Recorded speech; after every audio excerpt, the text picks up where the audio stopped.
Related to our mission of supporting and fostering learning through the generation and sharing of knowledge, ACPA acknowledges the painful history of genocide in the United States for Native, Aboriginal, and Indigenous people.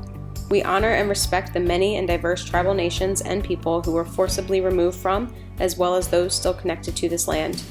We particularly acknowledge and recognize that the land upon which our international headquarters is located today has long served as a site of meeting and exchange amongst a number of Indigenous people, including the Akahannock, Pocomoke, Piscataway, Anacostank, Mattapaniant, Nagameg, Pamunkey, Tawihent, Nanticoke, Chickahominy, Monacan, Mattapony, and Assateague tribal nations as the original occupants of the Washington, D.C. region.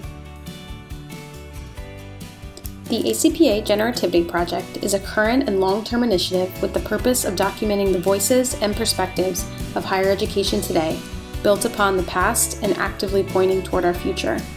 In this project, we seek to capture the legacies and leading voices and experiences of trailblazers in our field.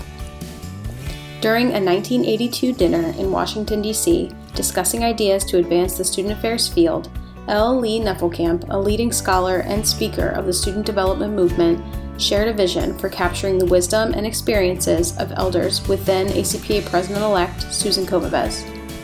1982 to 1983 ACPA President Comavez took this idea to the ACPA Executive Council in the form of a proposal to create the Generativity Project. During Dr. Comavez's presidency, she announced the creation of the Generativity Project to devise and widely share student development theories via media technology. The project evolved after that to include living histories and other professional development material. Beverly Gelwick was the first chair of the Generativity Project Committee from 1982 to 1984. Legendary ACPA leaders Layla Moore, Susan Comavez, and Dennis C. Roberts followed in future years as chairpersons and leaders of this important work. A full history of key dates, influencers, and actions related to the Generativity Project is provided at the conclusion of this video. As we approach ACPA's 100th anniversary in 2024, ACPA continues the work inspired by Neffelkamp, initiated by Comavez, and actualized by Gelwick, Moore, and Roberts, to capture and share the association's and student affairs profession's history from a number of perspectives. ACPA has made these historic videos available to members online through the ACPA member portal. Just click the Resources tab. ACPA extends gratitude to Dr. Denny Roberts and Dr. Susan Comavez for their recent efforts to recreate the important history of the Generativity Project. ACPA acknowledges that this video has been produced and distributed through technology that may not be readily accessible to all members. Often referred to as the digital divide, we acknowledge that ready access to employment or wealth that provides computers, internet, or other technologies is not available to everyone who may benefit from the wisdom and information shared in this video project. Upon request, we are willing to provide a written transcript of this video interview. Please email info@acpa.nche.edu. Thank you to the featured panelists in this Generativity Project video, recorded on September 28, 2020, including Dr. Cameron Beatty, Assistant Professor at Florida State University and 2018 ACPA Emerging Scholar, Dr. J. Garvey, Associate Professor of Education at the University of Vermont and 2017 ACPA Emerging Scholar, Dr. Rosemary Perez, Associate Professor at the University of Michigan and 2017 ACPA Emerging Scholar, Dr. Nancy Evans, Professor Emerita at Iowa State University, 2001 to 2002 ACPA President, and ACPA Senior Scholar Diplomat. Dr. Susan R. Jones, Professor at The Ohio State University and ACPA Senior Scholar Diplomat. Dr. Patricia King, Professor at the University of Michigan and ACPA Senior Scholar Diplomat. Dr. Mary Lou McEwen, Associate Professor Emerita at University of Maryland College Park, ACPA Senior Scholar Diplomat, and the namesake to the ACPA Dissertation of the Year Award. Dr. Lori Patton Davis, Professor and Department Chair at The Ohio State University and ACPA Senior Scholar. Dr. Raechelle Pope, Associate Dean and Associate Professor at the University of Buffalo and ACPA Senior Scholar Diplomat. Dr. Kristen Renn, Professor and Associate Dean at Michigan State University and ACPA Senior Scholar Diplomat. Dr. Amy Reynolds, Associate Professor and Director of Training at the University of Buffalo. Dr. D.L. Stewart, Professor at Colorado State University and ACPA Senior Scholar. and Dr. Carney Strange, Professor Emeritus at Bowling Green State University and ACPA Senior Scholar Diplomat. And welcome, and thank you for taking the time to be with us this afternoon. Jay and Rosie feel honored and privileged to engage in the conversation with you all. We appreciate you taking the time to have some reflective dialogue about student development theory. My name is Cameron Beatty, pronouns he, him, his. I'm an assistant professor at Florida State University and excited to be with you all. Like I said, I'm a 2018 designee of Emerging Scholars for ACPA and a past chair for the Coalition on Men and Masculinities. Would be honored and have the privilege to really sit and listen and learn from you all, but we would love for you to introduce yourself and share with us your connection, how you understand it to be to student development theory. Who would like to get us started? I'm happy to get us started. Hi, I'm Lori Patton Davis, and my pronouns are she, her, hers. I am department chair of educational studies at The Ohio State University and professor of higher education and student affairs. My introduction to theory, of course, occurred during my master's program at Bowling Green State University, and it was Fiona McKinnon-Slaney who first introduced me to theory, and interestingly enough, it wasn't until my doctoral program where I had an opportunity to teach theory with my mentor, Mary Howard Hamilton. And I think it was through teaching it that I actually learned and didn't focus so much on memorizing. And so that really started my interest in exploring student development theory and really exploring theory broadly and considering what it means to build theory. And it also helped me to think more deeply about what voices were not included in theory and what future directions could be. And I think finally my pathway was ignited when I had an opportunity to be a co-author on student development in college, an opportunity that was introduced to me by Nancy Evans, Dee Forney, and Flo Guido. So I'll just stop there. Thank you. Dr. Nancy Evans, would you like to go next? I certainly could. I'm Nancy Evans, she, her, hers, here on the lands of the Iowa and the Meskwaki in Ames, Iowa.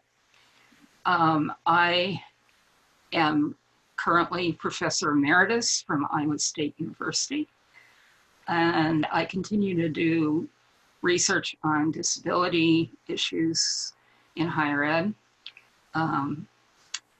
Let's see. My introduction to student development theory, that's a hard question.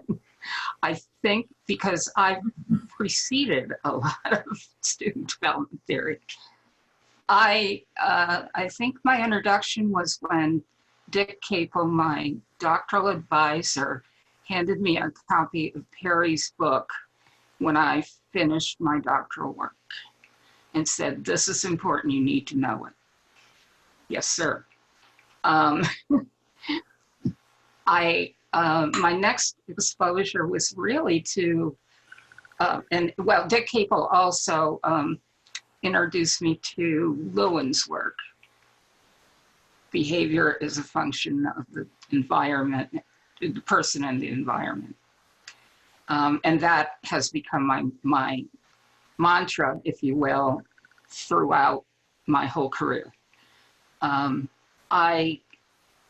I think I learned student development on the fly, really. As new things came out, I read them, I made sense of them. The first time I got to teach student development theory was at Indiana as a brand new visiting assistant professor. I wasn't even an assistant yet. So I had to make it up. And that was fun. And it has been interesting to me through 32 years of teaching student development theory. No syllabus ever looked the same. new theories evolve, new ideas, new approaches, you know, and every time it had to change. So I think,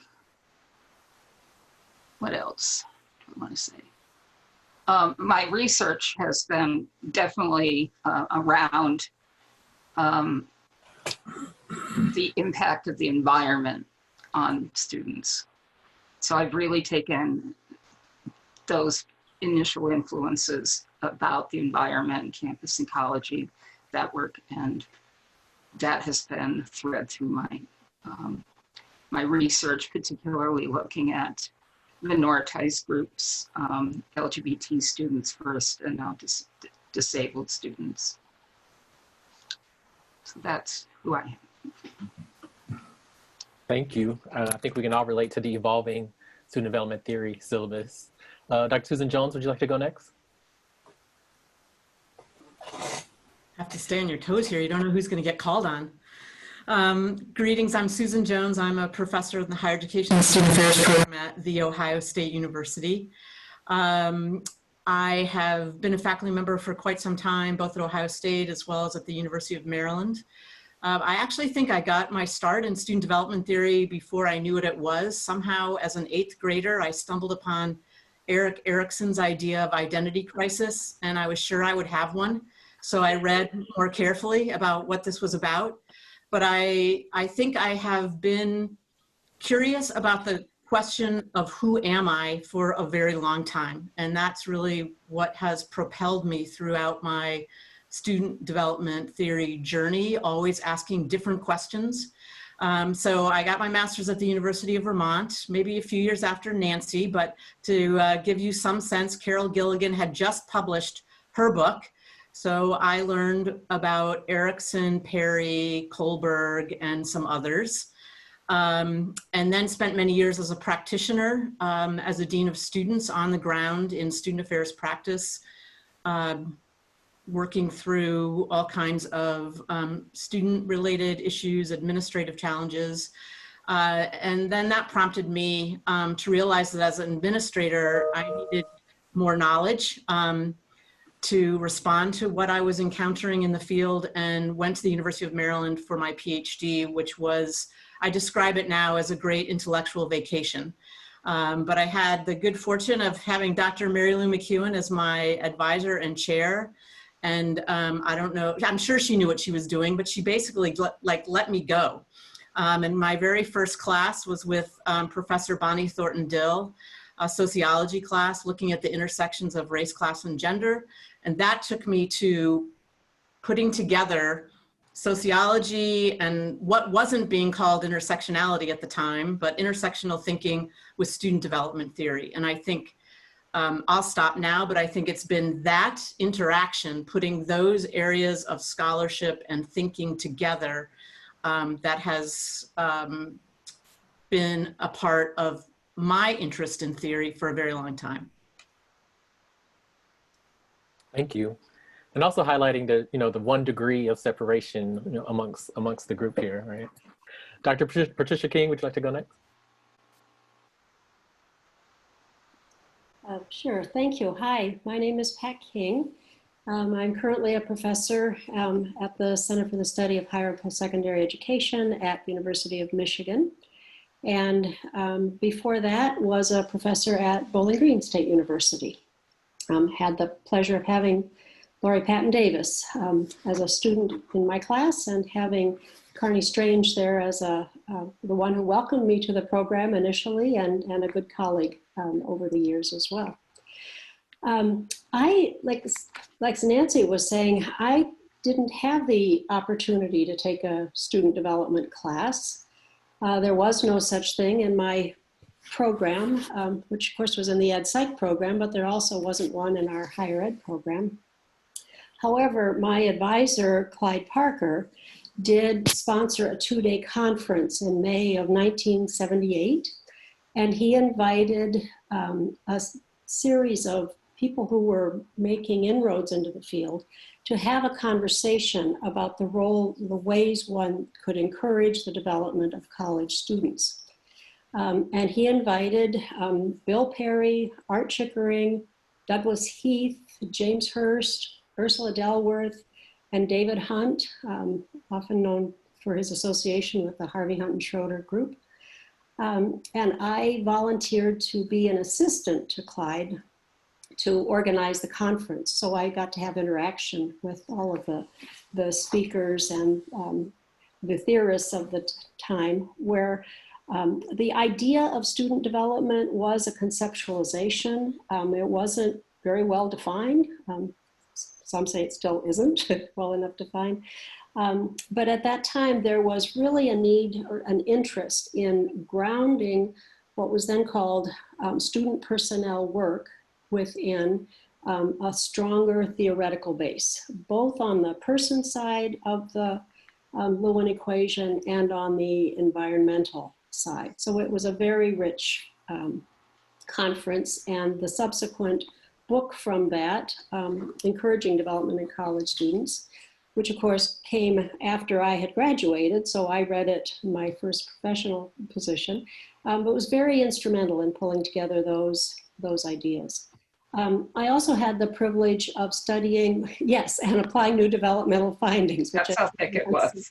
Evans is holding up. That book was also very key, and as he was attempting to ask, do we have the makings of a holistic theory of development, and tried to capture some of those in that book.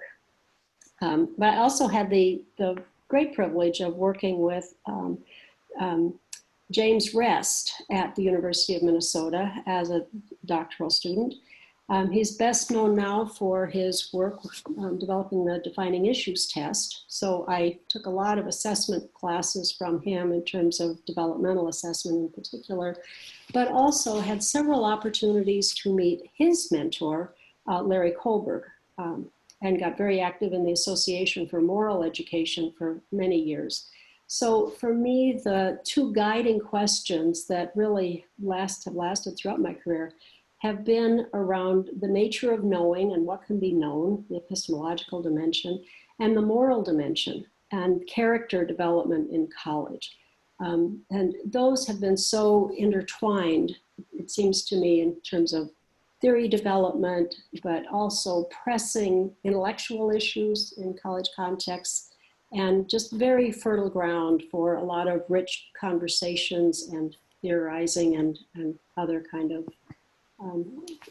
of work. So the exposure to those people in particular was my introduction to the emerging field of student development. We move to Dr. Mary Lou McEwen.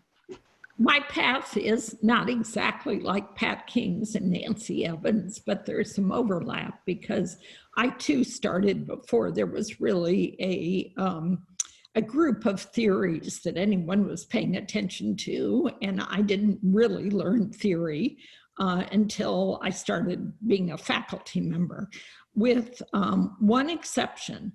When I was in my master's program at Indiana University, Bob Schaefer had us read The Reasonable Adventure by Roy Heath, but he didn't talk about it as theory.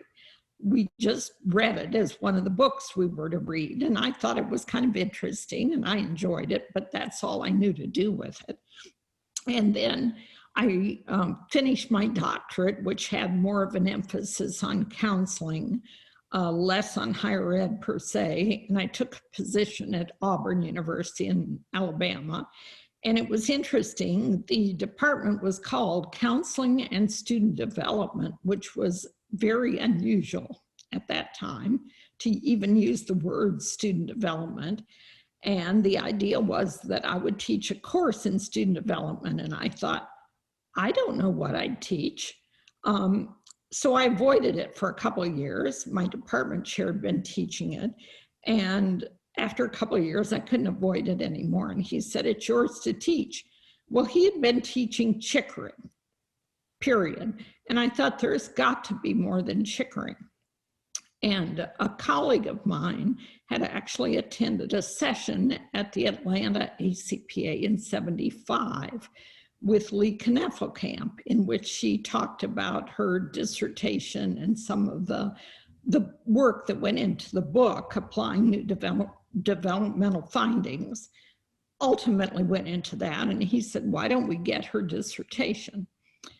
And so I got hers, and eventually I got Pat King's, and Karen Kitchener's dissertation. And they became the frameworks for my first teaching of student development theory. And then I taught theory for all of my 30 years at 12 years at Auburn, and the rest of the time at the University of Maryland, which was 21 years. And well, I taught 9 years of student development theory at Auburn and then 21 years at the University of Maryland. I think the other things that really influenced me, although I didn't focus on environment that much, environment influenced me greatly. So I had incredible mentors at Purdue as an undergrad and a doctoral student, student affairs mentors who were activists. Purdue had a ratio of 6 men to one woman when I was an undergrad, and they were incredibly strong, speaking out for women, raising issues about women, and they influenced me greatly. And then when I went to Auburn, it was my first real contact with Black people. And my department had the only Black tenured faculty member in the university. And I started to learn a lot about, not just from one person, but learned a lot more about advocating, being an ally, attracting students of color, but they were Black students really at Auburn. And that made me begin to think, or started me on the trail to thinking about student development theory and being broader, although I didn't do much of that until Maryland, so. Thank you. Appreciate you highlighting what the starting point of something that had never been, in a sense, rooted in the curriculum, and now we can imagine a curriculum, right? Without it. Let's move on to Dr. Raechelle Pope. Before we move on, can I interrupt for a bit? Absolutely. I just wanted to follow up on Mary Lou's comment about having Chickering being the work in the course. And that was the only book available at the time, or just about, in terms of specific focus on students. But just a little quip from this conference. These revered elders in the field were actually passing notes at one time during the conference. And because they both burst into laughter at an inappropriate moment, it was revealed that the note said, "Do you like Chickering?" And the answer was, "I don't know, I've never chickered." It has just stayed with me all these years as people who wonder about chickering. And a lot of those theorists didn't know one another either, right, Pat? That's right. It was a first introduction. Yeah. Mm-hmm. So and did they think of themselves as theorists, right? They were doing. Well, I think they kind of knew what they researched. But the conference served as the provide an umbrella kind of framing, with Clyde really talking about broader purposes of higher education, everybody joining in on the value of a theoretical perspective, but then became at least known to each other. Some became good working colleagues, but there were lots of those kinds of jokes as they got to know each other. So it was a very congenial group where kind of any question was fair game. Thank you. Dr. Raechelle Pope, we'll transition to you. Hi, Raechelle Pope, she, her, hers.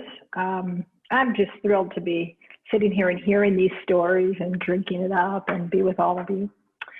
My experience was a little different. I remember I became an RA in college, and in some RA training, someone was talking about Chickering. They were talking about how students grow and change, and that it is our responsibility to help.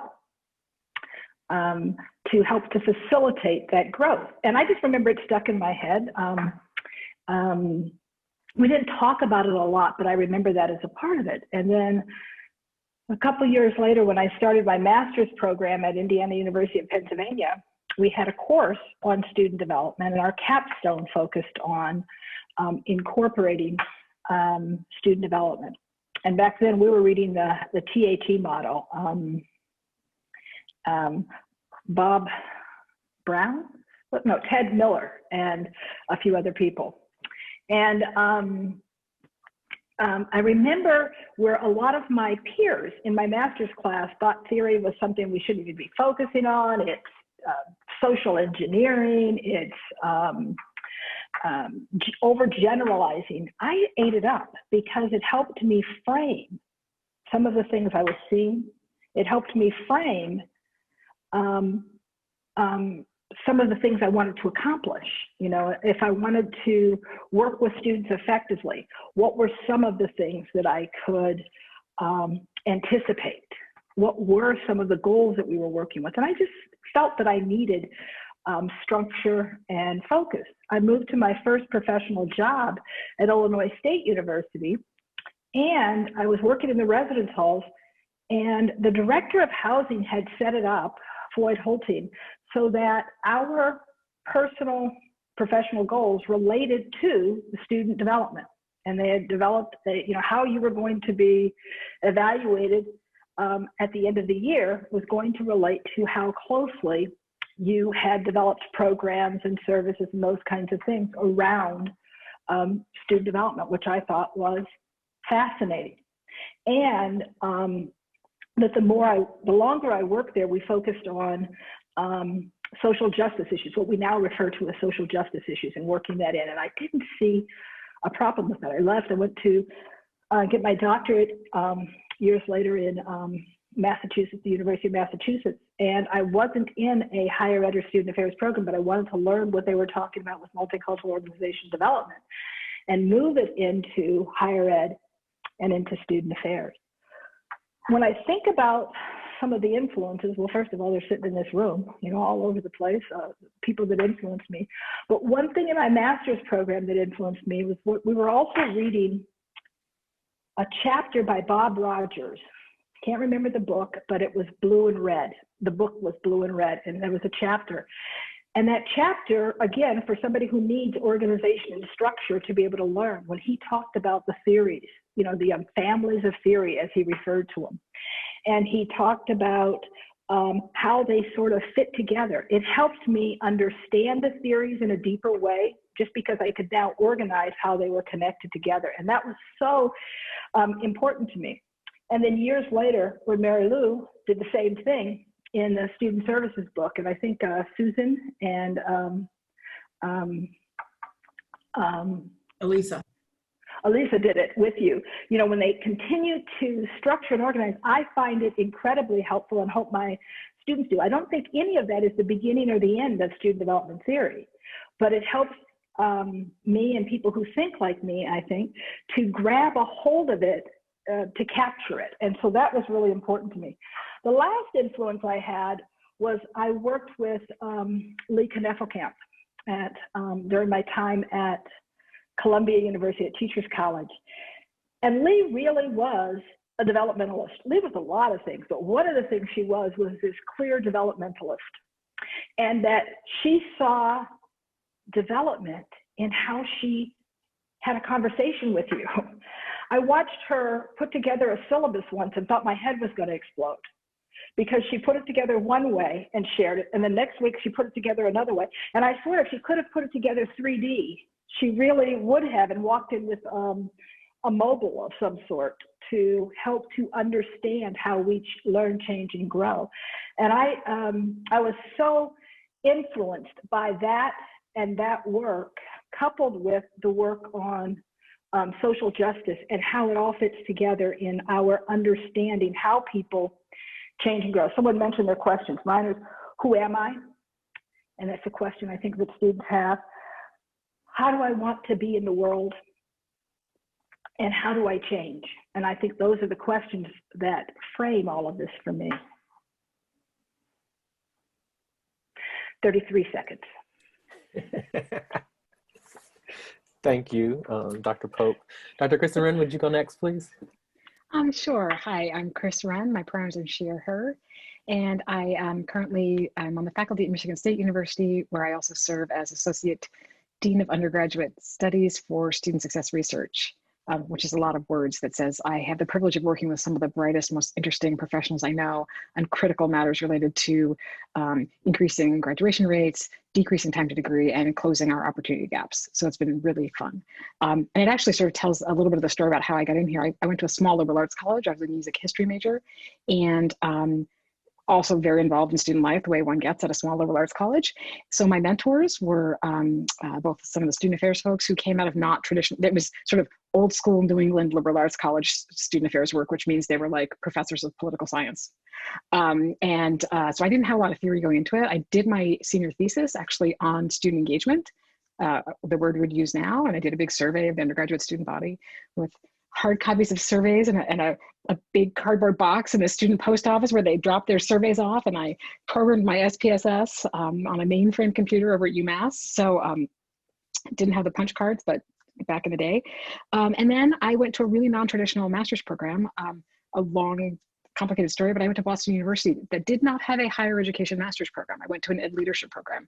I took my classes with principals and superintendents. I had an amazing opportunity with some fantastic then mentors, now friends, doing work at BU with student affairs.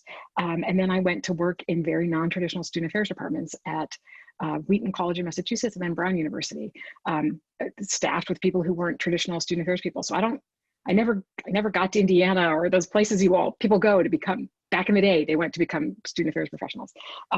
So I kind of have always had that connection through like what's interesting to me. As an undergrad, engagement was interesting to me. And then when I was in practice at Brown, a thing that was interesting to me there kind of became my dissertation on mixed race students. And I followed that as long as I could. And now kind of being able to put the theory and practice back together as a sort of senior administrator at a ginormous university with a lot more knowledge behind me, I seem to keep being driven by what I'm observing. Some folks on this call have talked about their own questions that motivate them. I think mine is observations I have of other people. I am perhaps not introspective enough to be motivated by understanding myself. But I'm really interested in understanding how other people are engaging in higher education and how it is developing them and moving them towards their goals. So that's kind of how I came to this. And then like Lori, I got invited into by Nancy and Dee and Flo, the student development theory book. And that's the first time I actually thought I knew anything about student development theory in a way that other people would be interested in. So it's kind of a path from there. Thank you. And what I also love about this conversation is all the paths are different, right? Like there's no one path to how we've arrived kind of where we are and our expertise and our understanding and our pedagogy when thinking about student development theory. Dr. Amy Reynolds, would you go next? Hi, everyone. My name is Amy Reynolds. My pronouns are she, her, and my trajectory is definitely very different. Like many of you, I'm in the sort of what I call the Forrest Gump stage of my career when I think, oh, I was there then.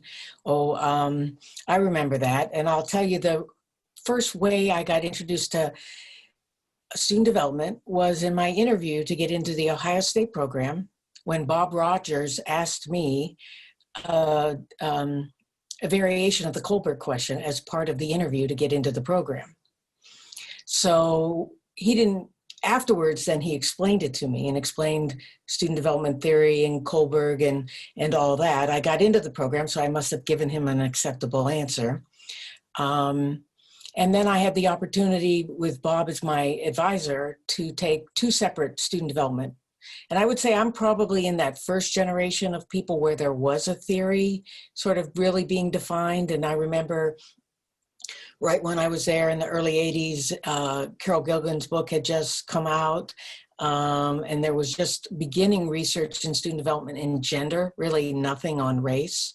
I was there at Ohio State where Bob had done his research on Myers-Briggs and the Twin Towers at Ohio State that had just been published. So I was really sort of seeing it begin to be enacted. And I ended up doing my master's thesis on an ecosystem of Jones tower, which no longer exists, that housed all international students. My path diverged because then I took a minor in counseling psychology and got a doctorate in counseling psychology. But I knew in that moment that I was going to bridge my loves and I was going to be a counseling center psychologist for my career. That's what I wanted to do because I wanted to work with students and I really was a believer in student development. And I spent about 10 years of my career doing college counseling center work. And I would say, even though I view counseling center work as student affairs work, it's often people who work in counseling centers don't view themselves as student affairs practitioners, but I did. I feel like I've always kind of blended that and been bilingual in that way. And then now, for the last 15 years and prior to that, for 7 years, I was a faculty member in a counseling psychology program. Again, feeling somewhat bilingual and unique as a faculty member who's not in student affairs, who actually thinks about student development in the work that I do. So while I haven't gone on to teach student development, and I firmly believe that student affairs and counseling psychology grew up in sort of parallel paths together, student development has always informed what I do as a faculty member, how I mentor my students. It's part of everything that I do. And I think it's because I had such a powerful training in that area, education in that area. And I will say, when I took my student development classes, we taught, which I know isn't what happens now, we were taught with original texts. So I saved all those books. I've actually given them to Raechelle because they're more relevant to her work. So I saved my original Kohlberg text and Chickering text and all that because what Bob had always said to us was you have to learn from the original text. The field has grown and developed. But I will say that at the time at Ohio State, as one of my electives, I chose to take a women's studies course. And I read This Bridge Called My Back, which had just come out in other books. And so even though, again, also like Susan, I wasn't directly taught intersectionality, I began to use that lens or see that lens as being relevant in understanding how students developed and how they experienced environments differently. So it is really pretty amazing the different paths that we have all taken.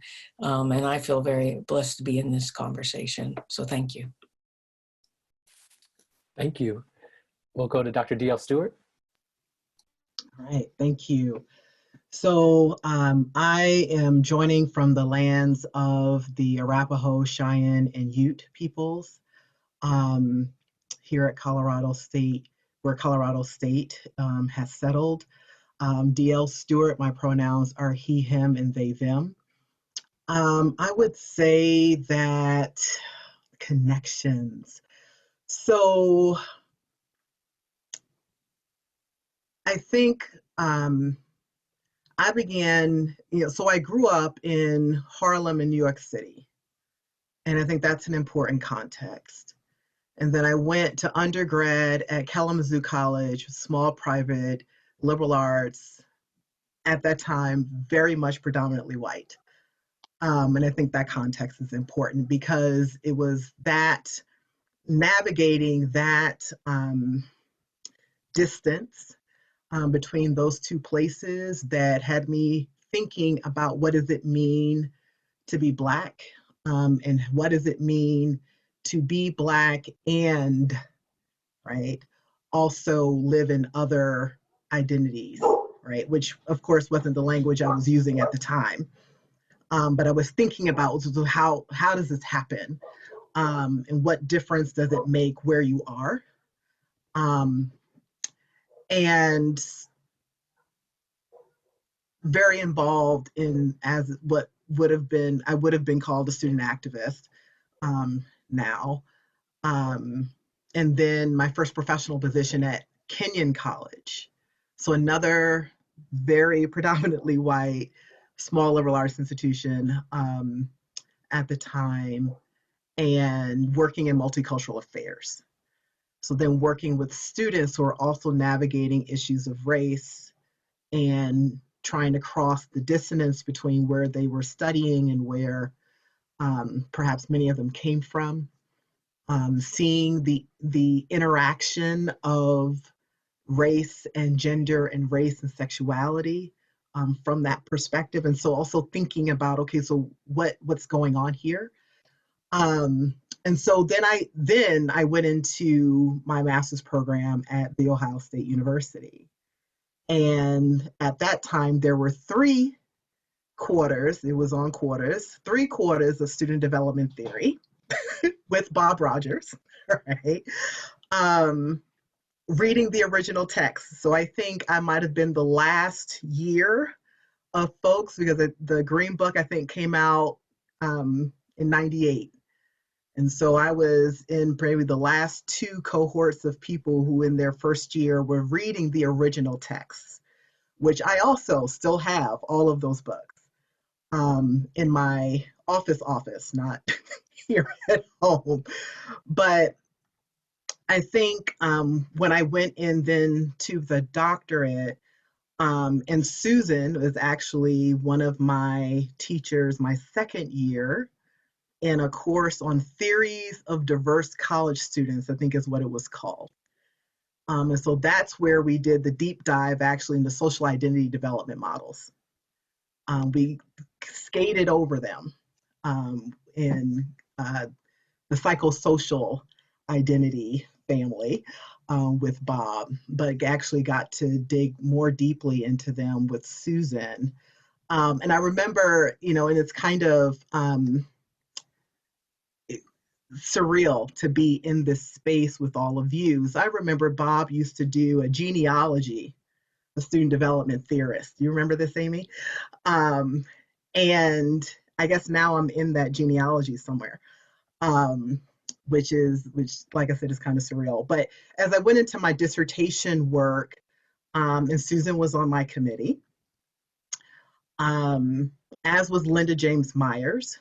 So not someone we would think about as a student development theorist at all, doesn't get talked about in the canon of student development theory, but her work on optimal psychology and optimal theory, where she was talking about the ways that one's culture and spirituality inform what it means to have a healthy mindset, is the language she was using. And that to me was relevant in thinking about identity, right? And then I think about my dissertation lit review. So Nancy, I also had to do some like backtracking and remembering of some things in preparation for this conversation. But I think about my dissertation lit review, also in there was Douglas Heath work, and thinking about, which we didn't cover. We didn't cover Heath really with Bob, but I found him as I was looking at models that talked about holistic development, which is how I was trying to get into and address what we would now call intersectionality. And so also bringing in along with that. So I was trying to tie lots of threads together as I did my dissertation research, which was featured or focused rather on racial identity, Black students in predominantly white contexts. And so I started teaching student development theory when I got to Ohio University there. And then there was the Green Book. Then we had right? Evans, Forney, and Guido. And then taught it there all 3 years I was there. And then I went to Bowling Green and began teaching student development theory under Carney's influence with that, and did that for about 6 years. And now I'm teaching it here at Colorado State. And have absolutely seen how my syllabi have morphed and have never been the same every year that I've taught it. And I've had the honor within the last 3 years to write with Susan, and then with Susan and Elisa working on the text on critical perspectives. So I will stop there. Yeah. Thank you. I think that's a nice transition to our final introduction, Dr. Carney Strange.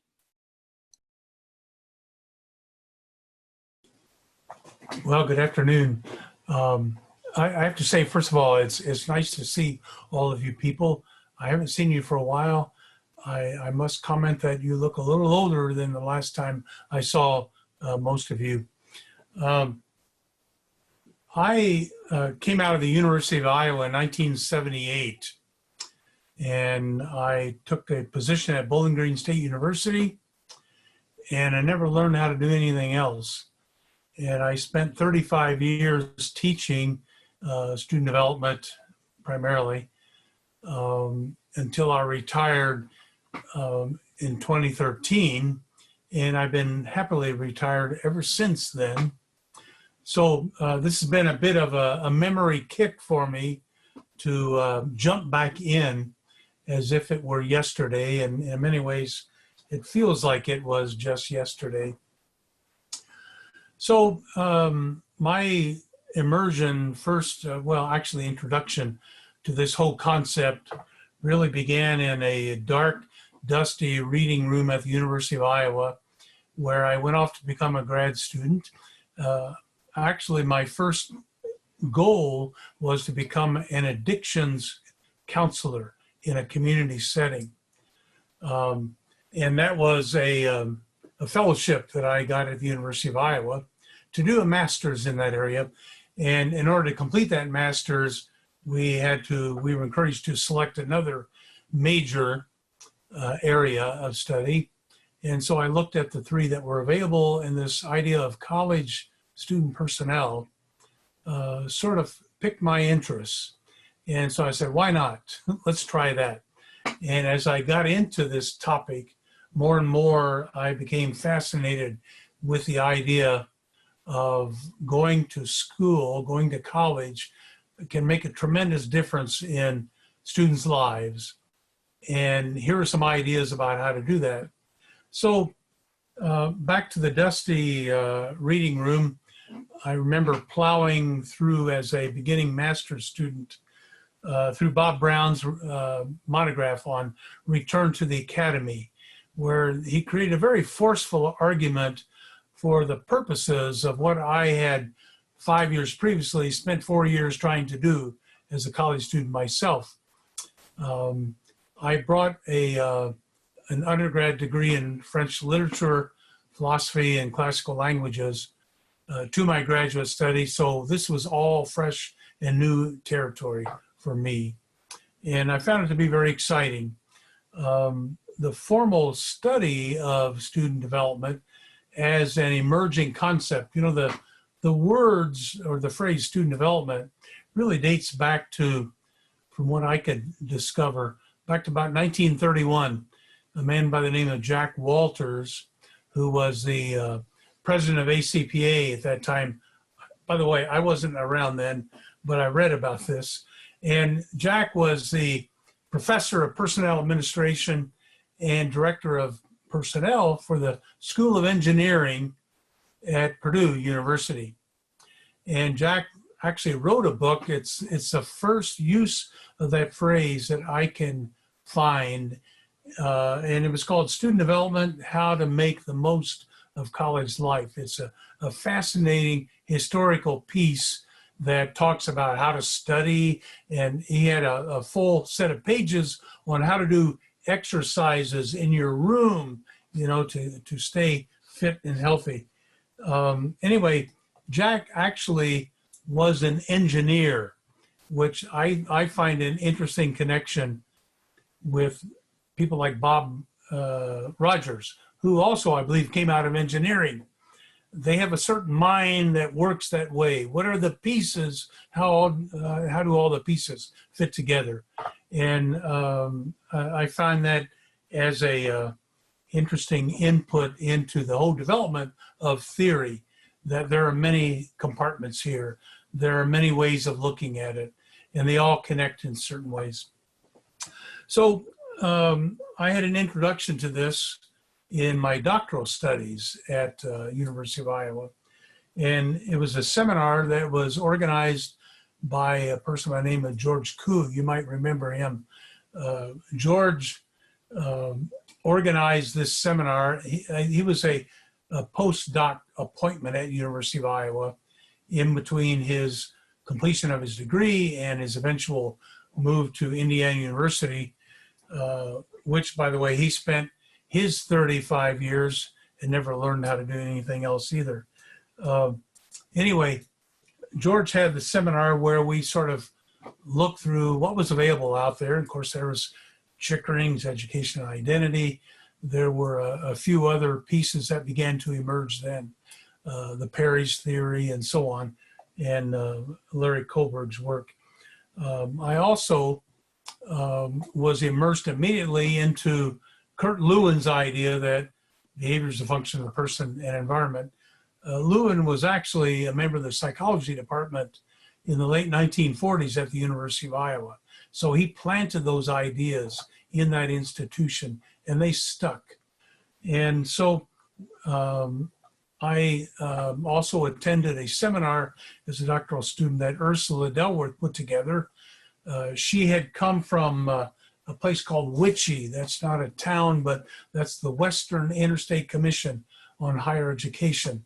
They, along with Leland Kaiser and Jim Banning, they were doing some work on how to design and the whole notion of ecology of learning.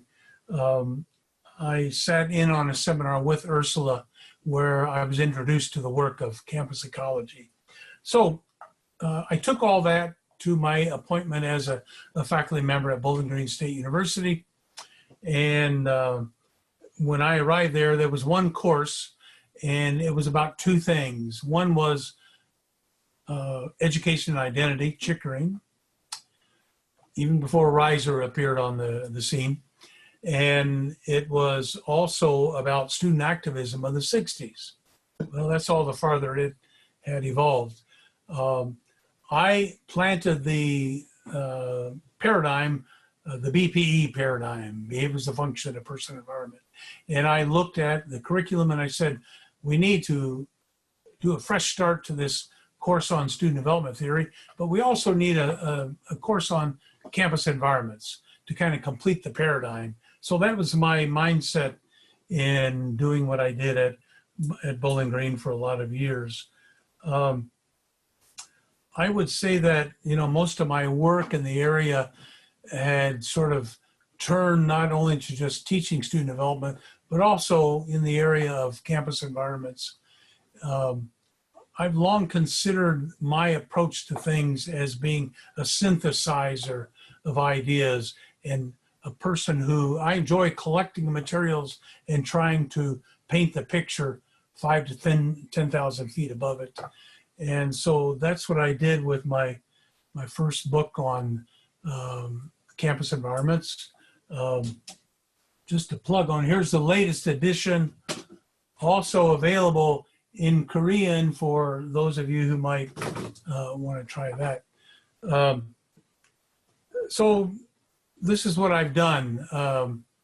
Really much of the work on intersectionality really began after I left my academic position. So I'm still playing catch up in all of that, although I tried to address some of those concerns while I was teaching. I have lots of other ideas, but my time is up. I'm glad that I finally did get picked. I mentioned that, maybe I didn't mention, growing up, I was always picked last to be on the team. So I felt very comfortable being acknowledged here at the end of the row. There you go. I'm glad you got picked as well. I have one more question before we transition to segment 2. And for those that have some answers, please offer them. But we are interested in really critically thinking about what student development theorists do you feel have been historically erased or not shown up on our syllabi or in our teaching or in our research, but are really foundational to our understandings of student development theory?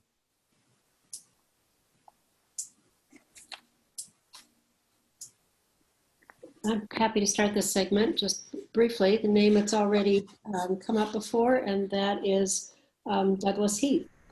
And I think that his 2 works, Growing Up in College and Maturity and Competence, a Transcultural View, have been erased and are worth another look. And I would also add to that, some people know the role of Clyde Parker and this encouraging student development book, but many people don't, and there's an awful lot in there. Let me add to that. I think we've overlooked adult development and learning theories. When I taught, I always included a unit on that, and we got into a lot of work that I think would really benefit student affairs people today in terms of student development, because our students aren't just 18 to 22. And I think a lot of those theories help us to get a picture of, well, what's going on later in life. I used Elder, who was at Iowa State. I didn't know it at the time. I found that out later. We didn't overlap. He was earlier than me. But I like his work a lot on life course theory. And I think that helps to explain things in a more holistic way. It's not a stage theory. And,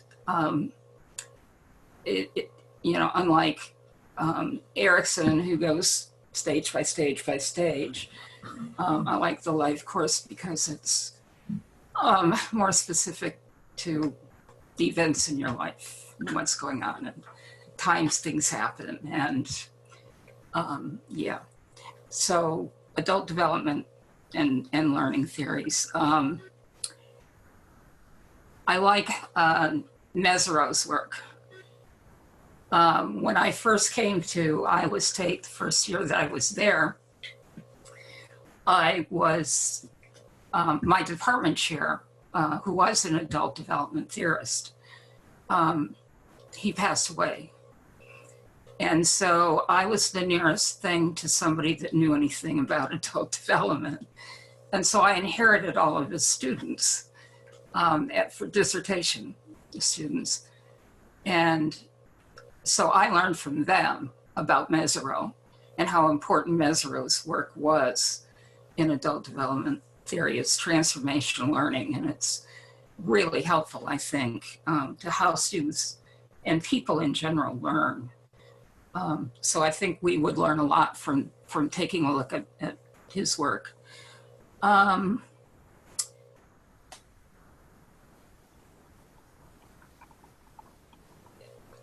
work on intelligences, multiple intelligences in emotional intelligence, I think that has a lot to offer us. Thank you. So can I jump in for just a quick second and say, I think the challenge, at least the challenge that I experience, is that there are so many theories to draw upon. And when many graduate programs are reducing the number of theory classes rather than adding, and as theories continue to develop or proliferate even, the decision is then, what do you keep? What's most central? And I think what DL and Elisa and I tried to do in our book was not to write a book about specific theories, but to try to identify, are there some enduring concepts or constructs that help us think about student development rather than focus on specific theorists? Because my students, I don't know about yours, are always like, why are you teaching me so many theories? Can you just tell me the ones that are most important and the ones that I need to know? So that's been a shift that I've made, I think, in the last years, is less on, what was Janet Helms writing about with her stages or statuses, and what are the different statuses, and what lies behind the idea of racial identity that's useful to us today. Yeah. Can I say something about that? I think one of the things that makes me really appreciate that book, Susan and DL, is that it took a critical look in a very different way. There are faculty right now who say with glee, I don't teach any of the foundational theorists or theories. And I get that. I get what was missing from those theories. But what they were attempting to capture is really valuable.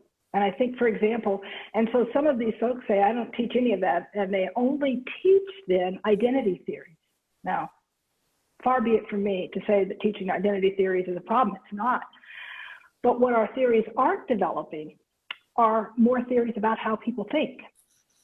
You know, we don't have theorists that are coming out that are talking about intellectual development in this deep way, in a lot of different ways, and capturing a lot of different cultures and identities and ways of thinking so that we can see is it similar. We're not looking at moral development in some of the same ways, in these very deep ways. And by that I mean we're not creating newer theories. We're not examining them with different populations. And that concerns me. And so what you did with your book is saying, look at this writ large. Yes, take a critical perspective, but a critical perspective that is encompassing and that helps us think beyond that. And that's what was so important to me. And so with that question of what was missing or what aren't we teaching, or who are those, it wasn't the theorists that I'm afraid that we're losing. I'm very concerned with us losing a broad approach to development. Yeah. Thank you for highlighting that point, Dr. Pope. I'm going to transition. I think we have all transitioned in some ways to segment 2 and thinking about the transformation over time. So I'm going to pass it off to Dr. J. Garvey. Thank you, everybody. Hi, everybody. It's so nice to see you all. I'm overseeing the second portion of this wonderful webinar, and it's entitled How Student Development Has Transformed Over Time. I use he, him pronouns, and I'm an associate professor at the University of Vermont. I'm going to be a scholar along with Rosie and my cohort and Cameron a couple of years later, I believe. And so I'm just so grateful for ACPA for space for us all to connect. Now, as a quantitative scholar, I'm a timekeeper, and I like keeping the numbers. We have 4 questions before us, and we have about 15 minutes. And so I might just answer 3 of them. But what I'm going to ask of you all, with grace and understanding, is to maybe self-select 1 or maybe 2 questions that you respond to, so we can share airtime with everyone in the call, if that's okay with everyone. We'll see. So to start off this segment, the question reads, how has student development scholarship changed over time? And what have been some of the motivators to ignite that change? In other words, what are some pivotal moments in higher education that have transformed student development and student development theory?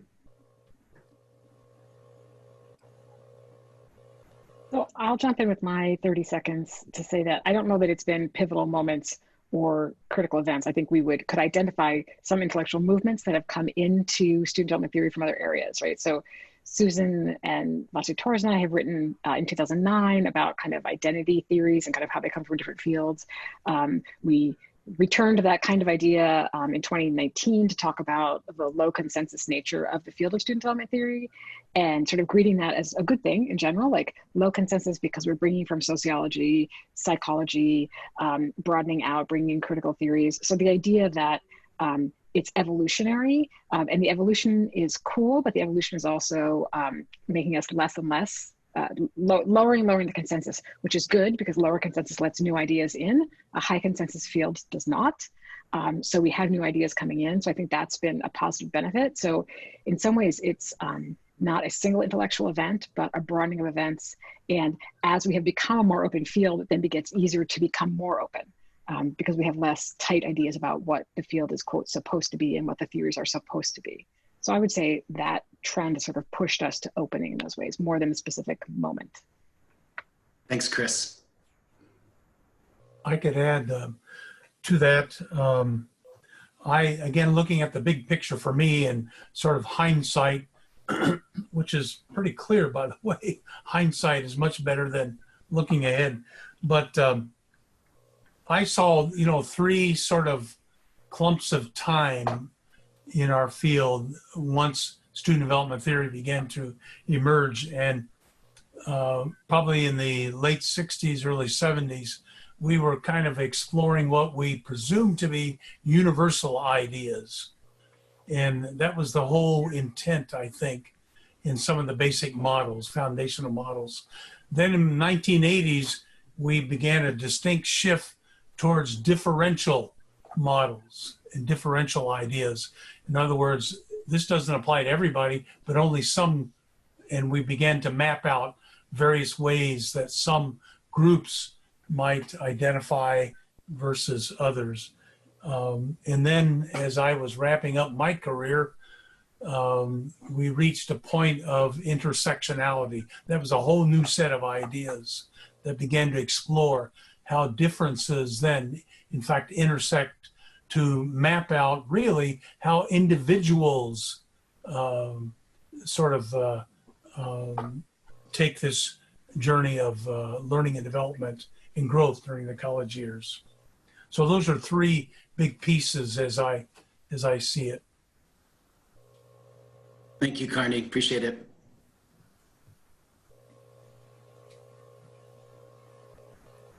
I'd like to add a couple things to what has already been said.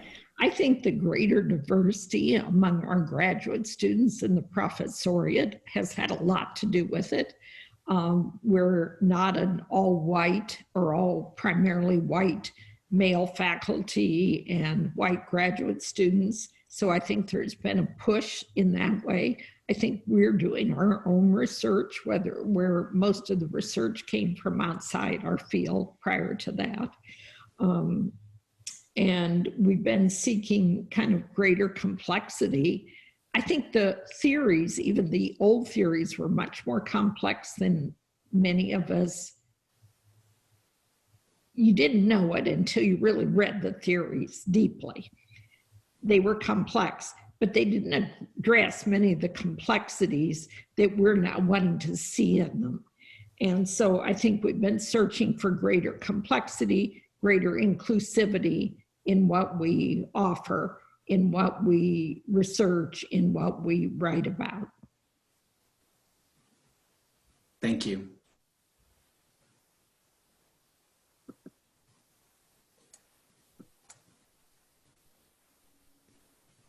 How about from others, key moments, intellectually, theoretically, professionally, or in society writ large, that have shaped the trajectory of student development theory?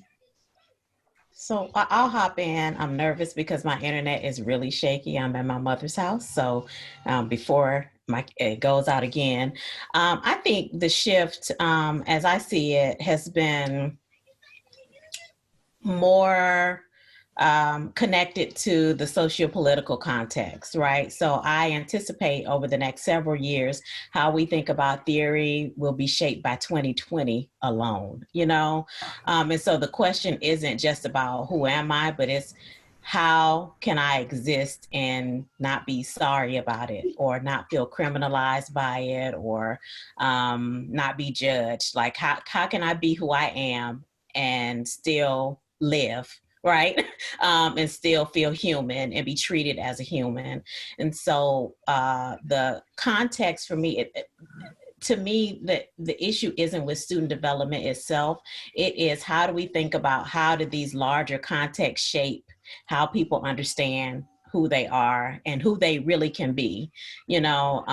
And I've struggled in teaching theory over the years, because I have students in the classroom and they don't see the theories necessarily connecting. There may be concepts, but still lots of people with, you know, diverse identities searching and trying to find themselves in this body of knowledge that we say, you know, that we ground our profession in. And I think that links to the other question about theory to practice. It's hard to practice a theory that doesn't really capture people's experiences. And so for as much as we honor the idea of theory to practice and see the value in it, we really aren't at a point where we have a comprehensive body of theories that, you know, help us to understand, you know, the complexities that have just been mentioned. I just published an article, right? And it's looking at Black, lesbian, gay, and bisexual students at an HBCU, right? At 3 urban HBCUs. And the theoretical framework uses Pace and Stern's work from 1958 on environmental press, right? But also uses more contemporary work on politics of respectability and Francis White. And so I think there are ways to honor the theories that we have, but use theories and make theory more use a more transdisciplinary framework to kind of pull, to pull it along. It's not that the information isn't there, but it hasn't been framed in a way that captures some of the experiences that are often invisible when we think about theory. Mm-hmm. Thank you so much for those insights. And to continue the conversation, I thought we could link up to the next question, which reads, what have you observed or experienced related to the connections between theory and practice over time? Amy, would you like to start us off? Yeah, I'll jump in there. I don't think this is unique to the student development field, that theory and practice often are involved in what I call parallel play, right? So they're side by side, they loosely inform each other. This is a problem in psychology as well. And we always are working to integrate. I mean, John Mueller just updated the PTP model how many decades after, it was originally created, and it still is something that the field struggles with. And so then what often ends up happening is people who do the work do it in an atheoretical way, which doesn't really help them connect to these larger themes that Lori was talking about and these larger theories that we've all been talking about. And again, also theorists sometimes don't think about the practical realities of everyday lives of people and the presses that people have talked about. And, it's a perennial problem in this field, in psychology and other fields. And I guess I've decided at this point in my career that that's how it's supposed to be. I don't know any other reason why well-informed, intelligent individuals can't consistently within their fields bridge that gap in any consistent long-term way, except to say either we're missing the tools to know how to do that, or possibly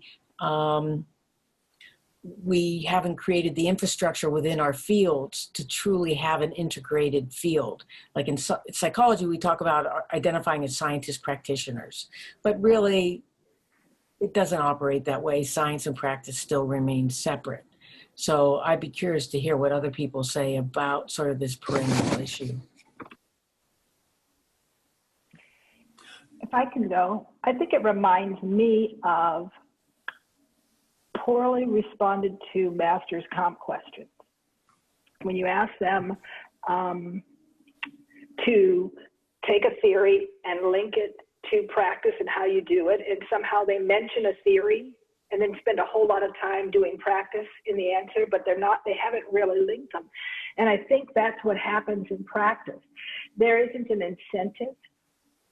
There isn't tying practice to saying, like I talked to you about my first job, where it was tied to our performance appraisal. At the end of the year, how did you do this? I'm not saying it was done the best, but it was the real time that an external force said, theory matters to how you do your work. And I'm not seeing a lot that's asking individuals as administrators and practitioners to tie what they know about how students change, grow, and develop, about the experiences of students into the work that we do. It's sort of like we move on and we do this. And I'm not assigning blame to that. I'm assigning it's so ill structured that it's hard to figure out how to do it. I would love to see more structures that have us really do this. And I just think we don't. Not enough, not consistently enough. Carney, would you like to go? Well, let me suggest that there's nothing wrong here. It is just the way things are, and particularly in applied fields. And I would highly recommend as a excellent meditation on this problem.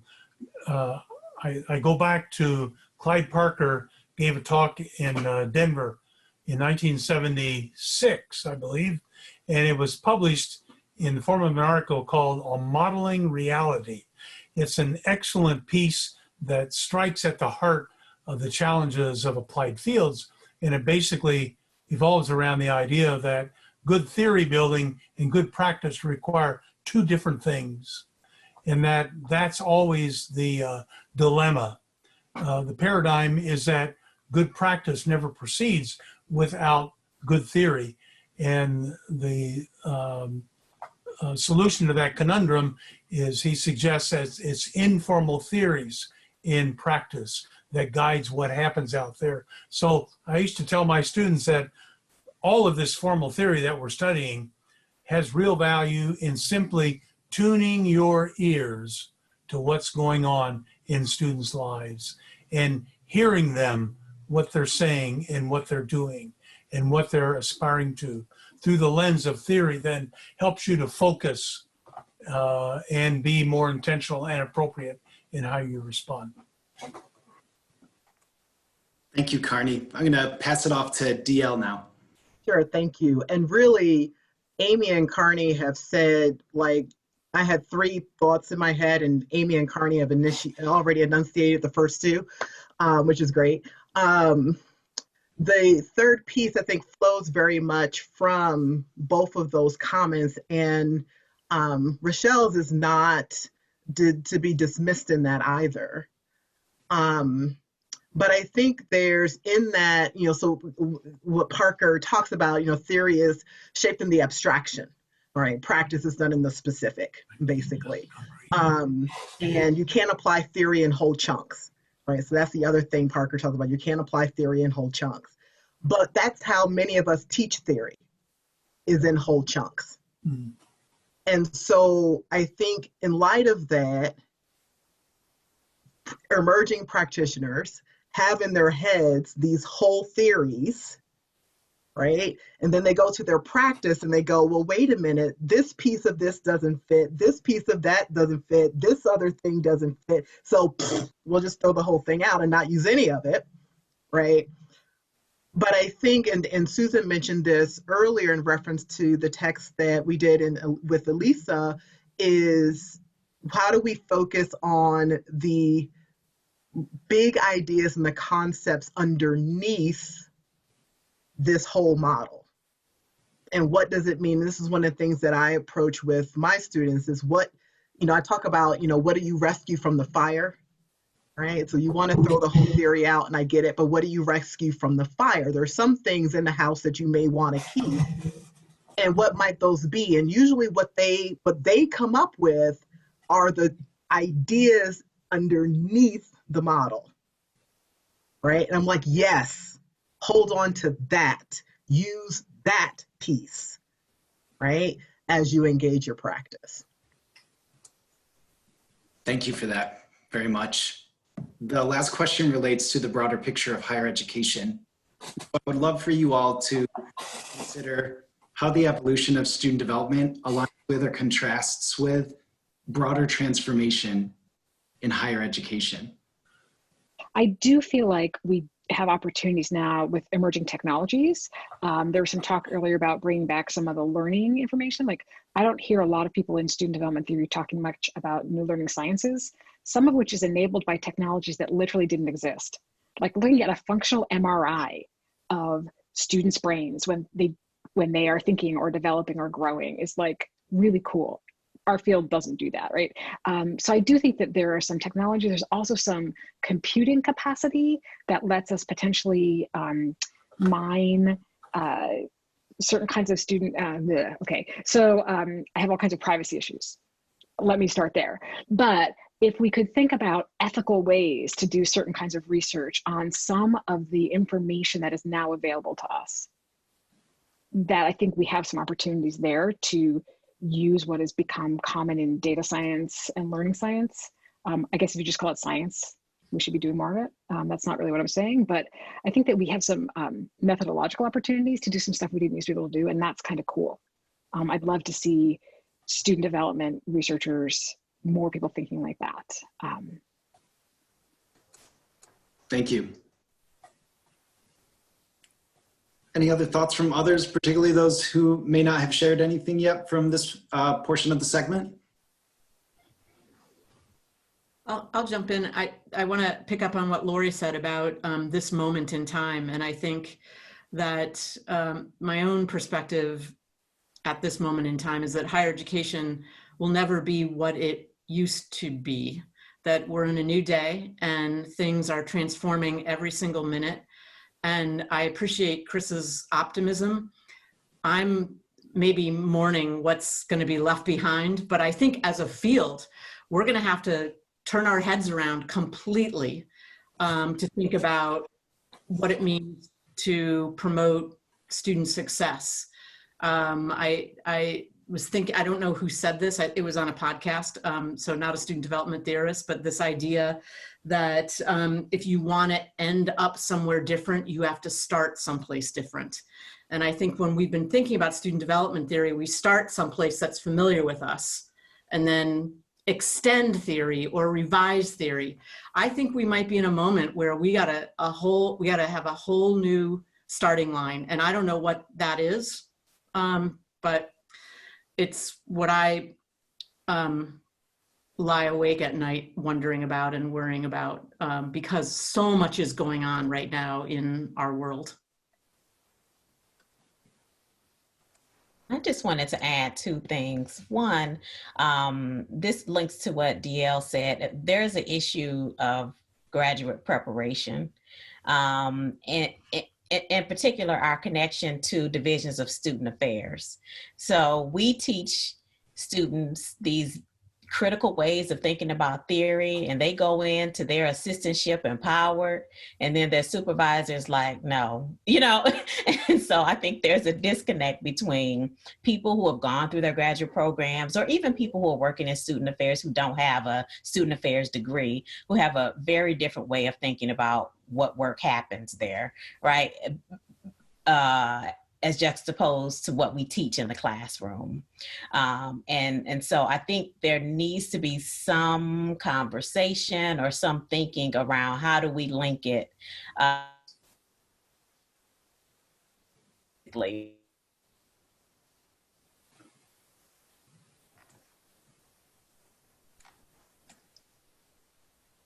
We'll pop back in if Wi-Fi corrects itself.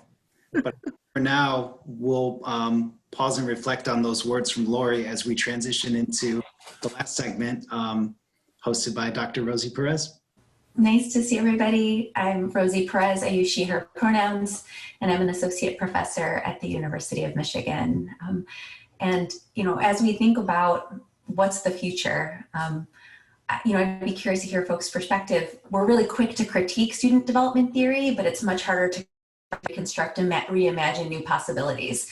So as you think about the future of student development theory, you know, how might the body of knowledge that we use to promote development and student learning, how might that continue to evolve given some of the critiques that have been leveraged to date?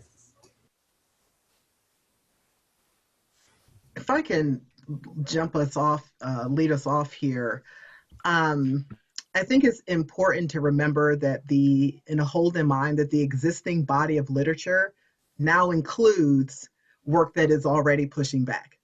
So the existing body of literature is no longer, you know, framed by scholarship that only focuses on certain paradigms, certain populations, certain ways of understanding how people learn, develop, and grow. So I think we need to recognize that, that work already exists and will continue to exist.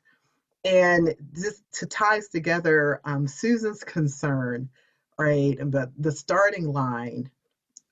I remember one of the things I will never forget from Bob Rogers was he talked about student development theory is about who am I, who do I love, what do I want to do, and what does it all mean anyway? And those 4 questions are still going to matter. Those 4 questions are still going to matter. How we get at engaging them is going to shift and probably needs to make a more radical shift than what has already happened. But students are still in college, no matter what age they are going to wrestle with those 4 questions in the first place. They're going to wrestle with them differently depending on various social locations that they hold. They're going to wrestle with them differently based on how they interact with each other and how they interact with the institution.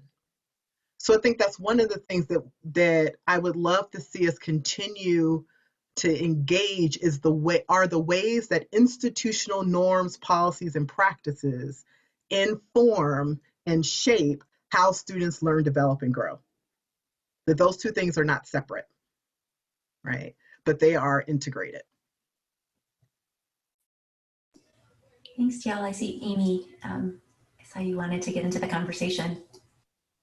Well, building on what DL said and then what Lori said earlier, I think we need to kind of go back to our environmental roots a little bit and to look at the press, the environmental press and its impact and issues of power and structure and how those intercede not only with social identity, but also how people make meaning, right, of their world around them in that sort of cognitive, moral way. And while environment has always been there, sort of humming in the background till this very day, it does feel like it often takes a back seat. And I feel like it would need to maybe be different, clearly, than what it was when I did my ecosystem master's thesis, right? Which was based on the Witchy model, by the way, Carney. It would have to be different, and maybe some new theories could be developed out of that would be lenses through which we could understand the role of environment in this new kind of way. Thanks, Nancy. I saw you raising your hand. Ooh, me? Okay. Yes. Yeah, let me follow up with being what I consider myself more on the environmental end of things in terms of my interests. I see huge change in the environment right now. The environment of college is nothing like it was even 3 years ago, 2 years ago. The environment of college is sitting in front of a screen in your living room or your bedroom. It's having no real on-campus connection for many people. So how does that kind of learning impact that kind of setting in impact learning? It's got to be very different. We need to really look more at what is that environment. And then we look at, the things that are happening in our society beyond the coronavirus, looking at the Black Lives Matter impact. And for the first time, lots of people who are not Black are supporting Black Lives Matter. And that's different. And what is that really like? For students, and how are they impacted by it? How are Black students impacted by the fact that there are a lot of white students marching with them and demonstrating with them? How is that different? I think it is. So there are a lot of questions, I think, that come out of society, that come out of the current governmental situation, the election, the Supreme Court, all of those kinds of things impact students and how they learn. There's a lot more, I think, a a lot more angst among our students, a lot more, how am I going to get through this? How am I going to wade through all of this stuff? And all of that, I think we need to examine. We need to start in different places, as a couple of you said before. So I'd start with the environment, see what impact it has on students. Thank you. Were there others? Oh, Pat.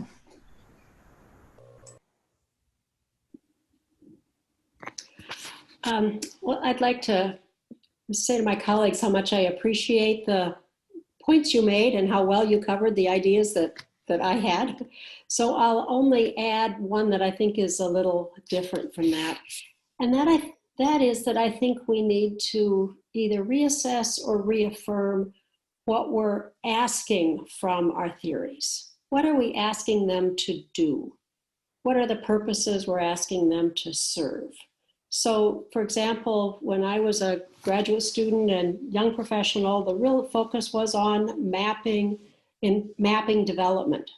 What are the words, the concepts, the major ideas that capture these major milestones development in one's life?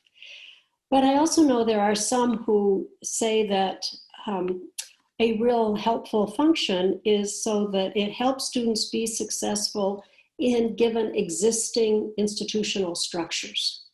Like if you take that as the environment, quote unquote, and of course there are multiples and student responses changes varying to the environment. But if you say how to be successful in the existing structure, that leads you a very different way than it is if you say, what do we need to do with knowledge of development to change current structures? And that was not part of a lot of the early conversations, but it kind of links back to where we are with social issues that are arising now. The need to change these existing policies and structures is palpable in many respects. And I think that the real remarkable new additions to our understanding of student development in the identity field especially are very helpful in these current conversations about the role of social identity in protest movements. And that higher ed researchers are now in a position to say, here's why these identities are really important for how people experience these kinds of environments. So I think the broader question is, what are we asking our theories to do?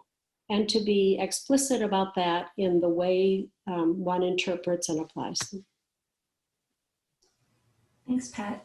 This might be a good time to think about, what areas of student learning and development are in need of additional theorizing. I know Raechelle mentioned kind of earlier, in many ways we've kind of limited, or there's limited new theorizing around cognitive and intellectual development. But I'm curious to hear, what should we be asking theories to do and about what? Like, what should they be exploring and investigating? Well, I'd like to add, I think it may relate to this question, Rosie, but also to what we were just talking about, that I think all that's going on brings up the whole issue of trauma for students, that I think coronavirus and COVID, even for any of us, creates there's a trauma to it, even if it doesn't on the surface seem like that. And then we have the protests and Black Lives Matter and the political situation. Regardless of where one stands, it may seem more obvious to some of us where we stand than to others, but I think there still is an aspect of trauma. So how does trauma then fit into what we study? How does it fit into what college students are bringing with them to whatever environment they're entering, whether it's they're entering the interaction with screens and faculty and other students that way, whether they're on a campus and living in a room by themselves. It obviously intersects with the counseling centers and psychologists a lot. But I would add that I think we have to think about trauma and mental health in ways that probably we have not ever addressed very much. So that is one point I'd make. Thank you, Mary Lou. Amy. I just want to pop in real quick, I guess it's speaking for psychologists and psychology, that you're right on, and going back to what Kristen said earlier, the MRIs show that the trauma changes the brain. And if it changes the brain, it changes how people think and make meaning. And, you know, it's sort of interesting to see K through 12, places have been talking about trauma-informed care. That hasn't really been that strong of a conversation in the student affairs field, and how trauma-informed care and trauma-informed work with students should develop and grow. And I think it's really important and would be a new area to sort of think about how people, not only the trauma affects them, it also affects the practitioners, the faculty, right? So it's not just that students experience trauma, right? Clearly, faculty of color at every predominantly white institution daily experiences trauma, right? So there's lots of layers of trauma that hasn't really been addressed, to Mary Lou's point, and there's a rich science. And I think a side point to that is there's a lot of process theories out there that haven't been as fully integrated into student development, like Prochaska's theories of change, and trying to understand what causes change to occur, both at the environmental and the psychological level, that would be well suited to be pulled into student development. Carney. I'd like to reiterate what Pat said earlier, that certainly trauma and other related issues are very important in this and can be a significant barrier to success. But I think we need to tie this as institutions of higher learning to a concept such as what Pat mentioned, student success. I think we need better models of that, student success.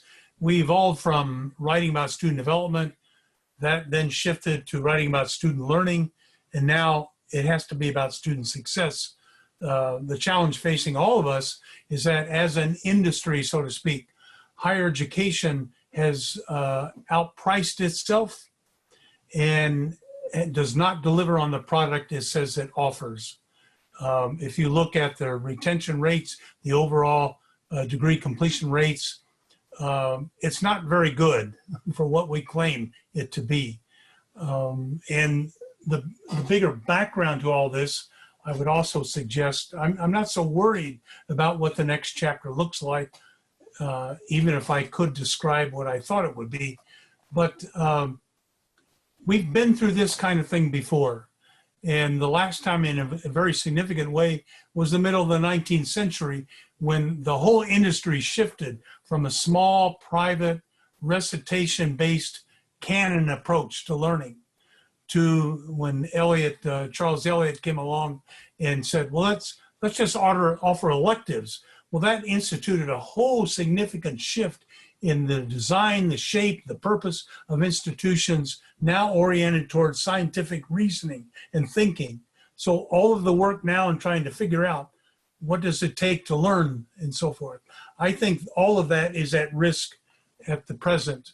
And our whole traditional models of place-based learning, I think, are at risk, along with a whole set of other assumptions or presumptions that we bring to our focus on what we call being in college. Well, maybe it's going to be being out of college somewhere else, doing other things. Anyway, just a thought. I think we'll survive this. Thank you. I did want to make sure that we acknowledge the work of Dr. Tricia Shalka, who's doing some research on trauma in relation to student development. So there are folks kind of starting to do and lead this work. And I wanted to make sure that they were recognized while we had this opportunity. So, as we think about, we talked a little bit about the relationships between theory and practice, given our shifting institutions of higher education, and the changes in our socio-political climate, like what new possibilities exist for connecting theories to practice, or maybe should they be connected, I think is one of the questions I think that was posed in this group too. Should we continue to try to integrate theory and practice? And if so, what new possibilities exist? Chris. So I've been doing some writing with Vasi Torres about the emergence of another silo. So for a long time, it was like, the faculty hate us, blah, student affairs. And so we imagined two silos. I was raised up in student affairs during all those years of reading about how they hate us. The faculty hate us in student affairs. But in reality, it was never the faculty. It's like academic affairs and student affairs and faculty. And now Vasi and I have both identified like a fourth silo, which is a student success silo. Like there's a whole industry. You can become a student success professional, right? And some of that work takes over what academic affairs historically did, and some takes over what student affairs historically did. And they don't operate with a strong theoretical basis. It's a lot of, I went to a conference, or I bought this EdTech platform. EdTech is big on this, and it has to do with the history of foundations investing in small entrepreneurs who then sort of sell their stuff to higher ed, and then the foundations criticize higher ed for charging too much.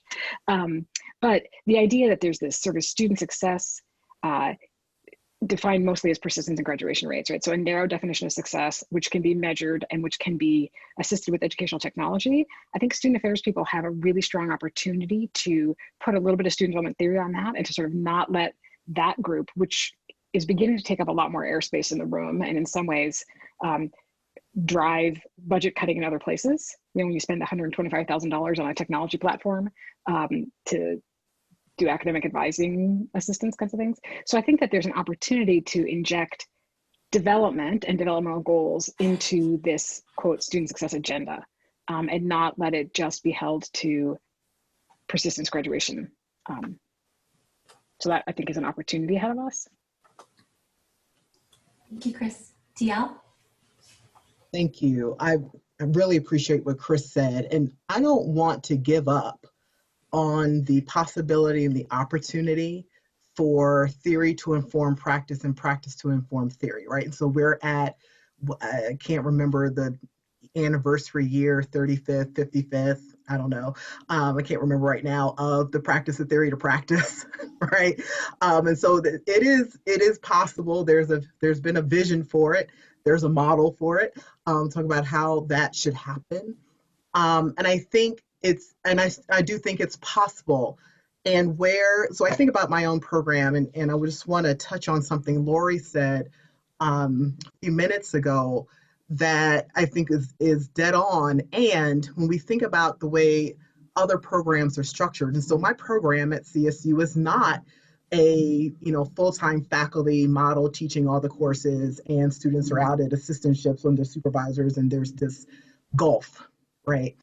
When you have scholar practitioners in the classroom, it's part of graduate preparation. You're creating the opportunity for closer melding of theory and practice, right?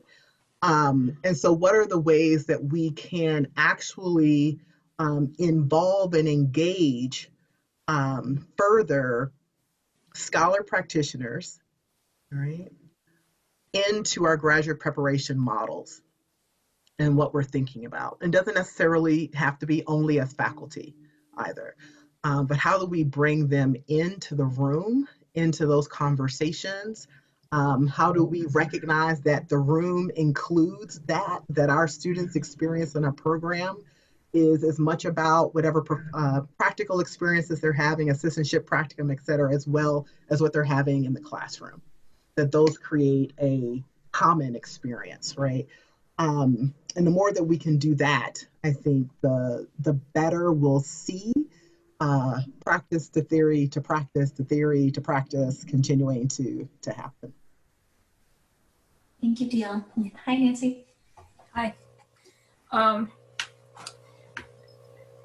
What that got me thinking about was one of my pet peeves is with regard to doctoral education is taking students right out of master's programs and moving them into doctoral programs and then throwing them into classrooms with master's students and expecting them to understand practice when they've never done it. I really, really think we need to expect our incoming doctoral students to either be in a practitioner role while they're doing doctoral study, or having had significant amount of practitioner experience prior to entering a doctoral program. I think that will really help to make some connections that aren't being made because of how we set up education.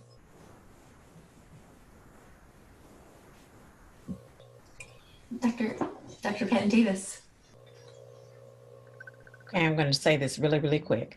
I really would like us to think about how student success and student learning is happening in other institutional contexts. And maybe this has come up, but there's something happening at HBCUs that's working for Black students, but I'm sure our white colleagues have not consider what's happening at this HBCU. Similarly, there are things happening at community colleges and at online universities, legitimate online universities, where students are succeeding, right? They're moving forward, but because we're stuck in this more traditional way of thinking about what success is or what it can be, I think we lose out.